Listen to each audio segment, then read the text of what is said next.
time for a story.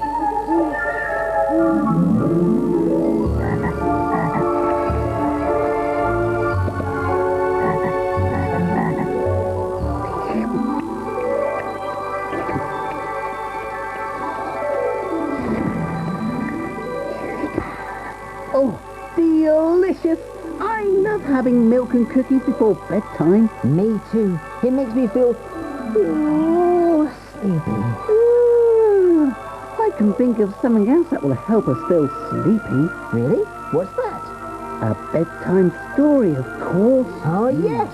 Let's pop along to Wormy Glen and find out what the story will be. Hello, Arnie and Barnie. Have you come to listen to a bedtime story? Hello, Emma. Oh, yes, please. Listening to a bedtime story makes us feel... sleepy. Well, why don't you make yourselves comfortable then? Would you like to listen to a bedtime story? Would you? Then come and settle down with us. Oh, I do hope tonight's story has a happy ending. Oh, you'll just have to wait, Flower. Come and get comfy and I'll open the book. What's tonight's story? Let's take a look. Tonight's story is Thumbelina. Once upon a time, there lived a young woman who longed for a child of her own, so she went to ask for help from a magical old woman. The old woman handed her a tiny little flower seed. She said, "Plant this seed and you shall have your child." So the young woman went home and planted the tiny seed in a flower pot, and by morning she awoke to find it had grown into a big yellow flower with tightly closed petals.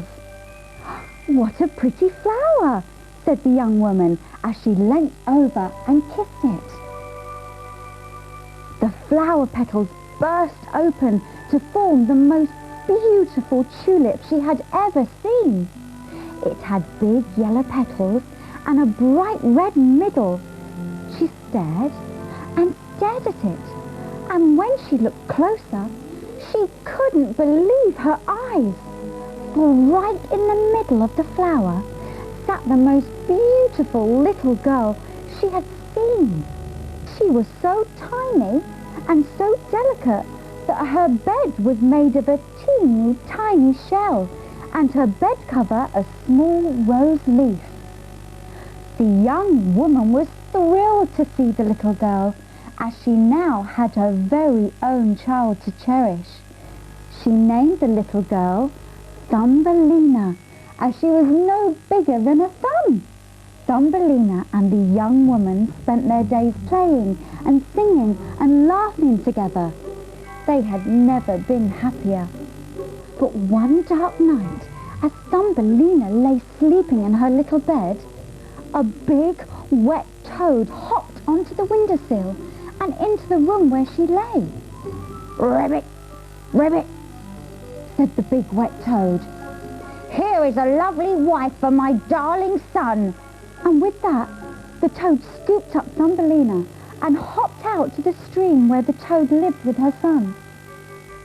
When Thumbelina awoke the next morning, she found herself lying on a big green lily pad, floating in the middle of the stream. With frightened eyes, she looked up to see the big wet mother toad and her big wet son gazing at Thumbelina. "Ribbit, here is my son, who is going to be your husband," croaked the big wet toad. Thumbelina began to cry. In fact, she cried so loudly it disturbed the fish, who swam to the top of the stream to see what was going on. "I don't want to marry a toad," she wailed. But don't blame her. Toads are quite ugly. When the fish heard this, they decided to help her escape. One by one, they bit into the edge of the lily pad where she was lying and pushed it down the stream away from the old toad and her son. "Come back," croaked the toad, as Thumbelina floated away on her lily pad. She drifted into faraway lands where the warm sun glistened and sparkled on the water. Poor Thumbelina spent the whole summer all alone in the forest, and when the cold winter drew close, she knew she would never find shelter. Wrapped in a withered leaf to keep out the cold, she began her long journey out of the forest. Eventually she stumbled across a small door at the bottom of a tree, and from this door popped a little wet nose and 2 beady eyes. It was a mouse. A mouse? Oh, good. Every story should have a mouse in it. "Oh, you poor dear," squeaked the little mouse. "Come inside and share my supper." Feeling very hungry, Thumbelina gracefully accepted the offer and joined the mouse in her cosy home. And pretty soon they got on so well, she decided to stay the whole winter. One spring morning, Thumbelina was happily singing while tidying up when she heard a tap, tap, tap at the door. She opened the door to see a mole wearing a dark velvet cloak. "This is a very important-looking mole," thought Thumbelina. The mole had heard Thumbelina's beautiful singing and had fallen in love with her. And so to try and impress Thumbelina, he started boasting. "I am very rich and wise, you know," said the mole, "and my house is 20 times larger than this little mouse hole." She didn't want to hurt his feelings, so she agreed to visit him in the house and sing to him every day. Hey, Barney and I like to sing every day too. One day, while on her way to the mole's house, she came across an injured swallow. It looked so frail, and she just knew she had to help. "Oh, you poor, poor bird," she whispered softly as she stroked its broken wing. "I will return tomorrow with food and water and will look after you until you are better." Sure enough, the very next day and every day after that, Thumbelina went to care for the injured bird until he was well and ready to fly again. "Thank you for your kindness, my child," said the bird one day. "I am strong and ready to fly to the warm sunshine of faraway lands. Let me take you with me." "Yes, I will go with you," said Thumbelina, and she jumped on his feathery back. She held tight as the swallow stretched out its wings and flew high, high up into the sky. As they flew, everything grew more and more beautiful.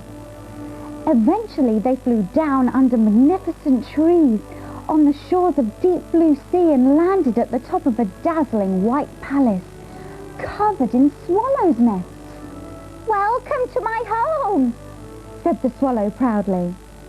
Thumbelina looked down and saw the most beautiful white flowers she had ever seen. "If you'd like, I can place you on one of those flowers and you shall be happier than you have ever been," said the swallow. And with that, he flew Thumbelina down and carefully placed her on the leaf of a beautiful flower. As Thumbelina looked at the flower, she was amazed to see the most handsome man she had ever seen standing in the middle of it. He had a lovely golden crown and beautiful white wings, and what's more, he was the same size as Thumbelina. The man was amazed by Thumbelina's beauty, as she was certainly the most beautiful girl he had ever seen. "I am the king of the flowers," said the man, "and I would like you to be my wife." He carefully took off his golden crown and placed it on Thumbelina's head. With delight and happiness, Thumbelina accepted, and out of every flower came a tiny person with a gift for Thumbelina.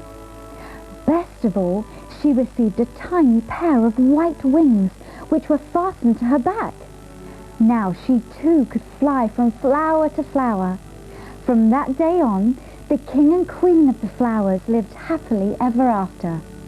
The end.